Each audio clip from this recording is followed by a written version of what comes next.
Foi um jogo ruim, sim, da seleção. O empate é justo. No Brasil não foi superior à Tunísia. Atacou mais, ficou mais com a bola. Isso é normal. Mas o time não foi bem. De muita dificuldade para criar. Quase sempre tentando jogar nos pontas, para os pontas na jogada individual arrumarem alguma coisa. Por dentro quase não teve jogo e vinha funcionando bem por dentro contra a Coreia, contra a Senegal, a dupla Casemiro-Bruno Guimarães. Mas aí não são só eles, né? Tem uma movimentação toda que hoje não rolou de maneira mais natural. Tinha uma movimentação bem interessante, Matheus Cunha, Vinícius Júnior, Rodrigo, e que hoje não rolou. O Matheus saindo da área, o Vinícius entrando, o Vinícius alternando com o Rodrigo entre a esquerda e o meio. Foi um jogo ruim da seleção brasileira e deu espaços nos contra-ataques. Realmente, essa questão do lateral, acho que ficou, pegando os dois jogos, ficou bem definido aí que vai ter um lateral mais defensivo. Acho que o Wesley, a gente falava aqui já no finalzinho do jogo, o Wesley pode até estar no grupo, uma opção de um lateral mais ofensivo que você pode precisar em algum momento, mas acho que para um time base titular, ele vai ter um lateral mais defensivo. O Militão é o favorito ali para ser esse lateral direito, já que o Brasil tem dois ótimos zagueiros além do Militão, Marquinhos e o Gabriel Magalhães. Então acho que a defesa que jogou contra o Senegal é hoje talvez a defesa titular da seleção brasileira. E no intervalo ele volta com Danilo no lugar do Wesley, mostrando assim, dando esse sinal de que defensivamente, até ele fala na entrevista antes do Senegal, que ele escala Militão de lateral para dar um equilíbrio defensivo, que contra o Japão ele não gostou da parte defensiva. Então acho que ficou meio definido, juntando os dois jogos, que o lateral direito será um jogador mais de marcação, o lateral direito titular. Estevão muito bem, Estevão vai cavando seu espaço. A gente discutiu hoje no bate-pronto, o Rafinha machucado, o Rafinha vai estar na Copa, é um cara que pode ser titular da seleção. E para mim está cada vez mais claro que não será no lugar do Estevão. O Estevão está garantindo seu lugar no time titular. Eu acho que garantido na Copa ele já está. Sem dúvida, sem dúvida. Por isso que quando eu abri aqui esse pós-jogo eu falei, eu acho que não há dúvida. Por exemplo, a partida do Estevão, que fez uma grande partida, para mim o melhor em campo, não foi aquela que, o Carlo Ancelotti agora tem certeza. Não, já havia certeza. Sim. Já havia certeza. Agora, o ponto é lutar pela titularidade. E acho que hoje o Estevão, não só o jogo de hoje, mas eu não imagino, assim, próximo jogo em março, que vai demorar, né? Até ali muita coisa acontece, enfim. Mas se fosse um jogo semana que vem, ele tiver um jogo importante com todos à disposição, Rafinha, todo mundo. Eu não acho que seria o Estevão que sairia do time, não, se o Rafinha entrar. Acho que o Rafinha hoje briga mais com o Rodrigo por uma posição no time titular. Que eu imagino que ele vai ter alguém mais forte fisicamente, que venha sendo o Matheus Cunha, mas se o Matheus não estiver bem, pode ser outro jogador. Ele pode tentar o João Pedro, pode tentar alguma outra opção. Até um cara mais de área, mas eu não acho que ele vai... Ele pode até testar em algum momento, só que não sei se vai dar tempo de testar. Um ataque bem leve ali, Estevão, Vinícius, Rodrigo e... Quem faltou? Estevão, Vinícius, Rodrigo e Rafinha. Mas eu não acho que ele tenha muita essa ideia, não. Até agora ele sempre colocou pelo menos um jogador mais forte no ataque em todos os jogos. Então, acho que o Matheus Cunha, ele não disputa com esses caras. Se o Matheus Cunha não for titular, acho que ele disputa mais com o João Pedro, com outros jogadores. O Rafinha briga, acho que com o Rodrigo, com o Estevão e com o Vinícius. E imagino que hoje a briga mais direta seria Rodrigo e Rafinha, pensando no time titular. E pelo conjunto, quem você acredita que levaria? Ou é muito em aberto essa disputa? Então, acho que é bem aberto. O Rafinha tem uma vantagem, né, que é a última temporada europeia, estamos chegando na metade da temporada europeia, é a última antes da Copa. Nesse momento ele tem uma vantagem que ele é um titular do Barcelona, apesar de ele estar machucado já há algum tempo. Quando ele voltar, todo mundo imagina que ele voltará jogando.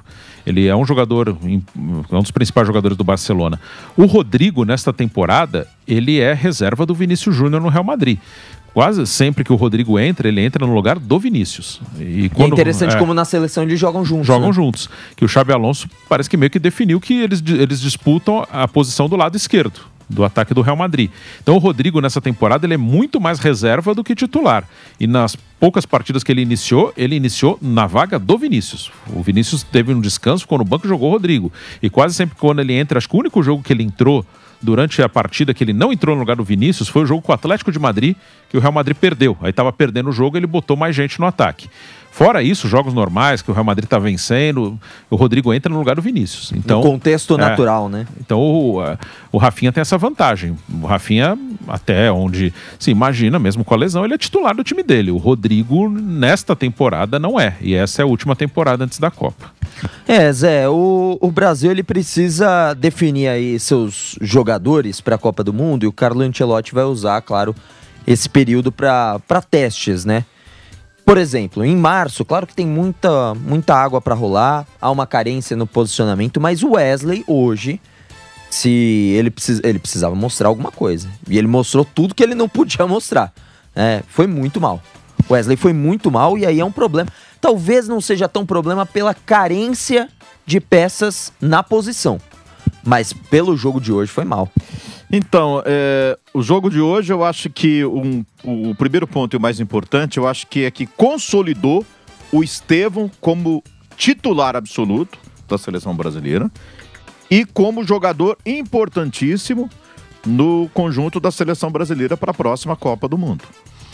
Data hoje, né? Mas até porque até lá, né? Até a Copa do Mundo, muita coisa pode acontecer. Mas o Estevão, ele entrega tudo que dele se espera. Entregou no Palmeiras, entregou no Chelsea, e pouca gente esperava que ele fosse chegar no Chelsea e fosse entregar. E chegou na seleção e entregou também. Então, ele é um jogador que não decepciona. Ele entrega o que dele se espera. Então, eu acho que esses dois, o jogo de sábado e o jogo de hoje, esses jogos consolidaram o Estevão como jogador titular da seleção brasileira. É o primeiro ponto. No jogo de hoje, foram bem Marquinhos e Militão, nada de excepcional, dentro da normalidade. Casemiro e Bruno Guimarães, nada de excepcional, foram muito melhores contra Senegal, mas ok no jogo de hoje. Né? E o Estevão, disparado o melhor da seleção brasileira na partida de hoje. Fora isso, vai entrar em campo, conhece o outrismo? Quem ficou de fora é quem saiu ganhador no jogo de hoje. Por exemplo, o Wesley jogou. Qualquer outro vai ser melhor visto do que o Wesley, por causa do jogo de hoje. Inclusive o Danilo, que entrou no lugar dele e foi melhor do que ele. Ou seja, entre Danilo e o Wesley lateral. O Danilo já virou zagueiro faz tempo. Aí o Danilo entrou, pareceu mais útil à seleção brasileira, o Danilo, do que o Wesley. Isso no jogo de hoje. É claro que o Ancelotti não pode fazer a convocação em cima só do jogo de hoje. Há um conjunto e eu continuaria levando o Wesley. Mas ele perdeu pontos importantes na partida de hoje. O Caio Henrique não perdeu nem ganhou. Há jogadores à frente dele e, pelo contexto do jogo, ele não se apresentou com... Peraí que os outros dois aí, o Alexandro e o Douglas, precisam prestar atenção que eu jogo muito mais do que eles. Não mostrou mais do que os dois jogadores que me parece estão à frente dele neste momento na convocação da seleção brasileira. O Fabinho foi mais para jogar para os olhos do Carlo Ancelotti. Lucas Paquetá perde pontos na medida em que ele perde o pênalti também, né? E entrou ali como segundo volante. Mas displicente. Assim, é um jogador que tem vaga assim, no grupo da seleção brasileira. Ele não ganhou pontos para titularidade, por exemplo. Mas pelo quê? Pela qualidade versatilidade. dele? Ou pela ausência de quem possa fazer a função? Eu acho que pela qualidade e versatilidade. Ele pode ser segundo volante, pode ser meia, pode ser atacante. É um jogador de força, é um jogador de boa estatura. Perdeu o pênalti hoje, mas entrou também num contexto muito ruim da seleção brasileira, jogando muito mal, mas eu acho que ele, assim, no grupo, é muito difícil encontrar jogadores melhores do que ele para participarem do grupo da seleção brasileira. Não é o jogador que vai fazer diferença. Se você quiser levar o Paquetá para que ele faça a diferença na Copa, não é esse jogador, como tantos outros também, né? Assim, Matheus Cunha perdeu pontos hoje. Eu acho que se você procurar, o Rafinha, quando voltar vai jogar, precisa tirar alguém. O Estevão não vai sair, porque é o melhor jogador do ataque da seleção brasileira. O Vinícius Júnior pelo nome, porque está jogando com nome só. Tanto contra o Senegal como hoje, foi mal o Vinícius Júnior. Ficou pelo nome, não foi substituído e o Ancelotti não vai tirar ele do time. vai mantê-lo como titular, eu não tenho a menor dúvida disso. Então vai sobrar para o Rodrigo ou para o Matheus Cunha? Hoje, o Rodrigo não foi bem hoje, mas o Matheus Cunha foi pior. Então hoje, eu acho que seria mais no lugar do Matheus Cunha do que do Rodrigo. O Rodrigo eu acho que foi melhor, eu não sei se melhor é a palavra certa, eu não quero usar menos pior. Mas o Rodrigo foi melhor do que o Matheus Cunha, que foi muito mal no jogo de hoje. Mas Luiz o Rodrigo, Henrique entrou muito mal. Rodrigo também com várias finalizações para fora, sem muita direção, né? Porque é o que a gente estava falando. Mas com mobilidade, eu acho que assim... Não, eu sei, ele foi mal. Sim. Não estou dizendo que ele foi bem. Sim. Mas o Matheus Cunha foi pior. Ah, sim, mas sumido também o Matheus Cunha, né? Hoje você nem mencionou o nome dele. É que eu acho assim, a gente vai procurar... E aí entra o outrismo. O Rafinha talvez estivesse no jogo hoje, poderia jogar tanto quanto esses dois. E a gente podia não estar falando assim, o Rodrigo vai entrar no lugar do Rafinha, o Matheus Cunha vai entrar no lugar do... A gente poderia estar dizendo, é o outrismo hoje. O Brasil foi tão mal hoje que quem não jogou, de repente conta mais pontos do que quem estava em campo. Mas hoje, assim, nesse contexto, eu acho que o prejuízo maior foi para o Matheus Cunha. Eu acho que mais ou menos no apanhado geral é isso, em relação à seleção brasileira. Mas assim, eu pontuei aqui pouquíssimos jogadores que mereceram na partida de hoje. Né? A maioria aqui foram muito mal. Vamos puxar um pouco mais sobre essa partida, porque tem uma imagem que foi recuperada na transmissão, que foi a imagem do Ancelotti na hora do segundo pênalti, avisando o Marquinhos que Paquetá deveria bater o pênalti. Que o Ancelotti haveria destinado a tarefa ao camisa de número 11 da seleção, Lucas Paquetá, né? Então, a ordem partiu do próprio Ancelotti para que Paquetá batesse o segundo pênalti.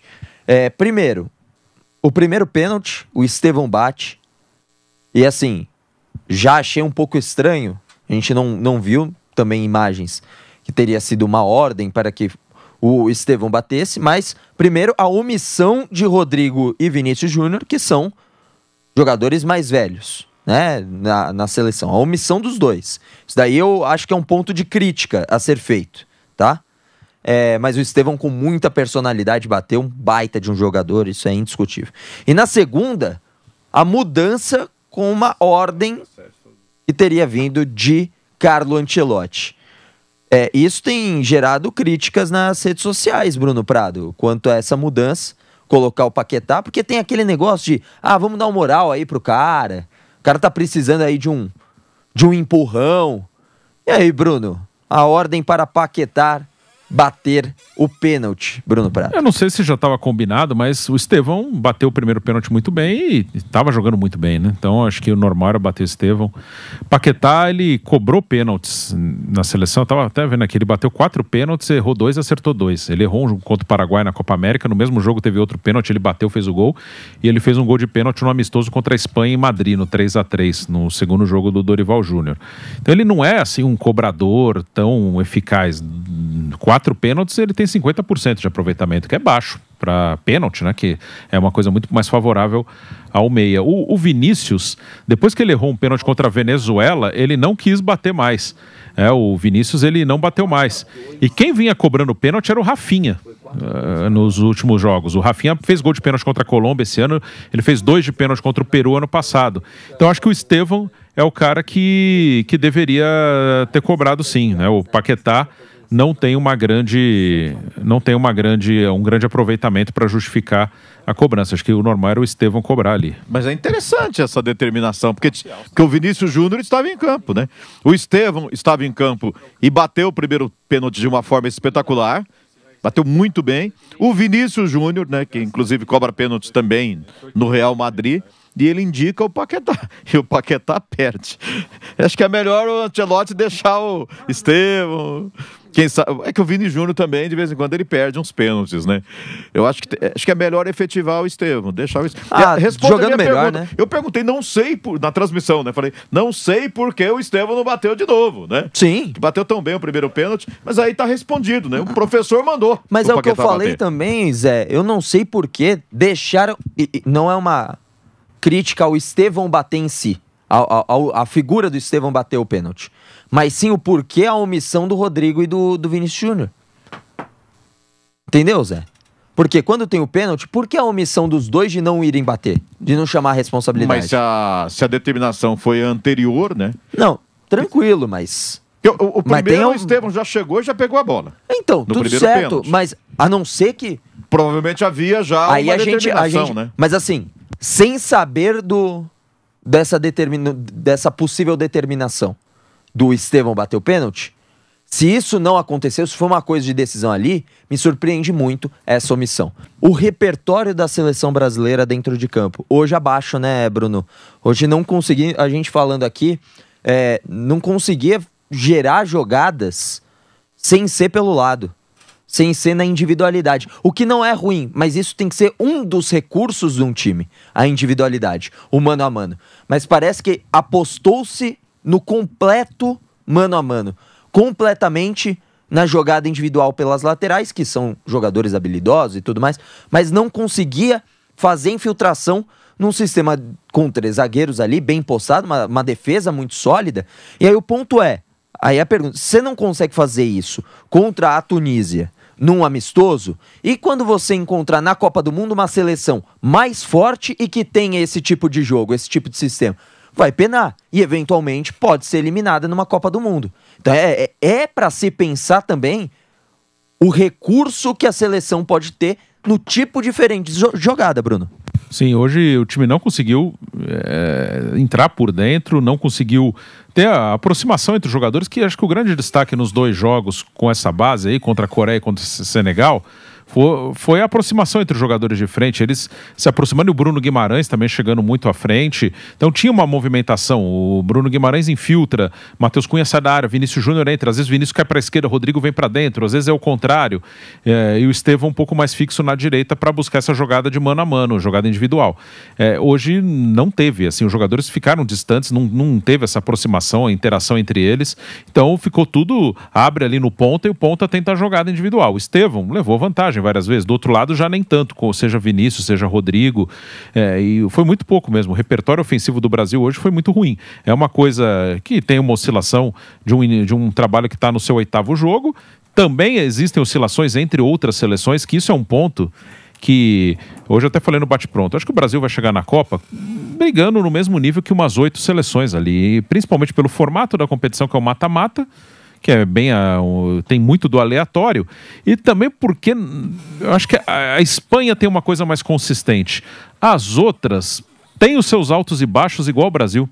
Sim, a Argentina tem um coletivo mais forte, mas é um time que já está ficando um pouco mais envelhecido.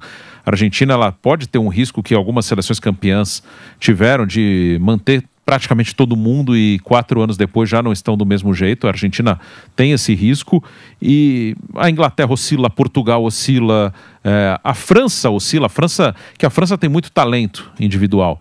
Mas assim, não é um time que é dominante nos seus jogos. A França também é um time muito de transição, assim, de pegar, acelerar, pegar, acelerar, pegar, acelerar. Não tem pausa nenhuma, principalmente depois que o Griezmann saiu da seleção. Então, assim, o Brasil ele tem oscilações, e o Brasil ele está no início de trabalho. Essas outras seleções têm treinadores há mais tempo, mas acho que, com exceção da Espanha, ninguém é tão consolidado assim. Portugal, que tem muito talento, no meio de semana... França, né, a França é muito irregular, é que ela tem muito talento ali. A França tem uma seleção espetacular, mas dentro de campo você não vê. Não. Ela não entrega. Ela parece ainda se ajeitando, né? O time muito jovens. O time ainda não desencantou. Das últimas 2 Copas, ela tinha 2 peças que, assim, ela não conseguiu repor ainda. O Griezmann, que é um cara que é um articulador, pausa. Acho que o Griezmann é um jogador bem subestimado, inclusive. Sim. E, por incrível que pareça, o Giroud, pela função, nem tanto pela qualidade do jogador. Eles não têm um pivô ali. A França também ela joga muitas vezes nessa formação do Brasil com 4 atacantes se movimentando ali. É o Mbappé, é o Olise, é o Dembélé, aí às vezes é o Doué, o Barcola, todos muito talentosos, por isso eles ganham muitos jogos. Mas muitas vezes é o mesmo desenho, assim, 4 atacantes de mobilidade, de movimentação, que às vezes correm muito com a bola, não tem uma pausa, depende muito também deles vencerem os duelos individuais. Então ela tem oscilação. Portugal, que é uma seleção que tem muito jogador bom. No meio de semana agora, nessa data FIFA, foi jogar lá na Irlanda, apanhou da Irlanda. Tomou 2-0 da Irlanda. Depois goleou a Armênia, ok, mas podia ter matado a classificação contra a Irlanda e perdeu lá em Dublin. Então, todas têm esses altos e baixos. E o Brasil também, só que o Brasil está no 8º jogo com o seu técnico. Num formato de mata-mata, ele pode encarar, ele pode naquele mês dar tudo certo. Porque individualmente não acho que o Brasil está muito atrás de ninguém. E é curioso, eu nem acho que o Brasil tenha um elenco tão forte. Acho que ele tem um time titular muito bom, acho que o time titular individualmente não deve muito para os outros. No elenco não tem tanta opção assim. Acho que na Copa de 22 tinha até mais opção de elenco do que tem agora. Diminuiu. Assim, nesse nível, e essas seleções campeãs do mundo, que são seleções grandes, qualquer uma delas pode chegar na Copa do Mundo, ajeitar um time e ganhar a Copa. A gente já viu seleção de nível até inferior, a Croácia, por exemplo, ser vice-campeã mundial. E Sim. ninguém esperava. Mas assim, antes da Copa do Mundo, você tem que fazer uma análise. Eu acho que Espanha, França, Argentina, até Portugal são melhores do que o Brasil. Eu acho, data hoje. Não estou dizendo que, assim, quilômetros e quilômetros. Não, estão melhores que o Brasil. A Alemanha eu não sei ainda. Mas, assim, o Brasil, talvez a Alemanha fique mais para trás junto com o Brasil. Mas, assim, isso não quer dizer que não dá para ganhar a Copa. Dá. Mas, friamente, hoje, tomara que o Brasil, a partir de março, mostre um futebol já muito mais animador para todos nós. Esse mesmo Brasil e França de março, acho que vai ser um jogo de uma loucura total, assim, de uma correria doida dos dois lados, assim, ataque, contra-ataque, que os dois times tem um monte de gente que corre. Mas hoje, por exemplo, eu acho que, assim, quartas de final seria a meta da seleção brasileira, o possível. Assim, eu repito, ganhar a seleção grande, e o Brasil é a seleção grande, é pentacampeão do mundo, ganhar qualquer uma delas pode ganhar. É só acertar aquele mês direitinho, encaixar o time, vai lá e tem um estrategista, um treinador estrategista, um grande treinador, chegar lá, dá para ganhar. Mas assim, na teoria hoje, assim, friamente falando, quartas de final seria o possível para a seleção brasileira, né? Mas a gente sempre fica na torcida de que o Brasil acerte um time, para que o Brasil melhore até lá e que possa ser ex-campeão mundial. Assim, acho que consistente é a Espanha. Os outros, acho que o futebol de seleções ele está num nível assim de um equilíbrio tão grande que o Brasil ele pode derrotar a França num confronto, mas sim, ele pode perder para uma Noruega. Acho que a distância ela não é tão grande assim, de uma França para uma Noruega. Assim. Claro que a França é favorita, a França ela pode ganhar a Copa, a Noruega não vai ganhar a Copa. Mas a Noruega ela pode fazer estrago, por exemplo. Ela pode tirar alguém. É que dificilmente ela vai tirar 4 adversários. Ela vai passar no mata-mata, agora seriam até 5 no mata-mata. Dificilmente a Noruega vai pegar um mata-mata e tirar 5 adversários fortes. Mas 1 ou 2 ela pode tirar. Aí depende muito disso, assim, como a Croácia foi, como a Bélgica foi. E a Bélgica, acho que a Bélgica de 2018 acho que era uma seleção que podia ganhar a Copa. A Croácia não, de 22. A Croácia não era para ganhar a Copa. A Bélgica de 18 podia ganhar. A Croácia não. Mas essas seleções médias, elas estão muito próximas das grandes. Acho que é bem normal, sei lá, uma Suíça acerta um mês bom, ela pode derrubar uma grande no meio do caminho. Acho que a distância entre as seleções hoje ela é muito menor. Mesmo umas seleções assim de outros continentes, Japão, Marrocos, Senegal. A gente vê a evolução dessas equipes. Elas aproximaram muito, assim. Até porque é tudo globalizado. Eles jogam no mesmo lugar, assim, eles jogam nas mesmas ligas, são companheiros de time. Às vezes mora no mesmo condomínio que o outro, frequenta a casa. Fonte tática dos times que trabalham. Frequenta a casa um do outro. Na última Copa, o Japão ganhou da Alemanha e da Espanha. Sim. E Marrocos tirou a Espanha, tirou Portugal. Acho que na próxima Copa vamos ter coisas assim. Vamos ter. E talvez até mais, porque vai ser no calor. Acho que fica mais aleatório ainda. Isso faz uma diferença. Vai ser num calor dos Estados Unidos 40 graus nos Estados Unidos. É puxado. É aí que o celular daqui a pouco... Esse Vitor Roque aí, você viu como é que ele entra? É possível. Ele é chato, marca zagueiro, tromba com os caras... Aquele calorzinho de 50 graus ali, né? Já pensou esse moleque infernizando a vida dos zagueiros, né? Não sei se ele ganhou pontos hoje, não. A Espanha é a favorita hoje para a Copa? Eu acho. Você tem que escolher um. Você tem aí as suas fichas para apostar. Espanha, né? Mas se fosse um campeonato de pontos corridos com bastante convicção, como é um mata-mata, eu falo o que eu acho a melhor. Minutos ou uma prorrogação e pênaltis. A melhor é a Espanha. Para mim é bem claro que a melhor é a Espanha. Porque a renovação foi feita de uma forma muito natural, fluida e com jogadores espetaculares, né? Que é o caso, por exemplo, do Yamal. A Espanha, ela tem, isso serve para o Barcelona também, né? Mas a gente está falando de seleção. A seleção da Espanha tem um coletivo e tem um cara que desequilibra. E eu considero que até o Barcelona, que é um time que sofre muito financeiramente também, ele se reergueu e hoje ele volta a ser um dos melhores times da Europa. Ele poderia ter vencido a última Champions, ele cai para a Inter numa semifinal muito maluca ali. Ele consegue se reerguer muito porque ele tem dois meninos que são geniais. Eu acho que não só o Yamal, o Pedri também acho genial, assim, na função dele, de meia. Acho que o Pedri é top, assim, se eu tivesse que fazer uma seleção mundial atual, os que estão jogando bem no momento. Os dois, não tem a menor, o Pedri é um dos meias e o Yamal é o meu ponta-direita, sem nenhuma dúvida. Você imagina se o Rodri tiver 100% fisicamente, que a questão dele é física, né? Já pensou? Fabian Ruiz é um jogador também que fez uma Euro muito bom. E joga muita bola na seleção também. Né? Exato. Assim, eu falei, tem um cara que desequilibra, que é o Yamal, né? Mas tem jogadores espetaculares. Esse Pedro... O Nico Williams joga muita bola na seleção. Nico Williams joga é muito. excepcional. Né? Grande jogador e que estava na mira do Barcelona. Tem aí, muitos bons jogadores da Espanha e, acima de tudo, jovens, né? O coletivo funciona, Sim. é um relógio, cara. E jovens, é uma seleção que vai ser duradoura. Eles não têm um grande centroavante, isso eles não têm. Mas isso já não é de hoje também. Faz tempo. E aí o Morata nem tem sido mais chamado, pelo menos nas últimas... E era o grande cara, né? E não é um espetáculo de centroavante. E com esse time dá pra... Mesmo você não tendo um cara mais ou menos ali, se vira. Tem jogado o Oyarzabal, às vezes o Ferran Torres, mas o cara vai fazer gol. No calor tem um estilo de rodar a bola ali, se poupar, descansar na hora que for preciso. É mais uma questão positiva a favor da Espanha.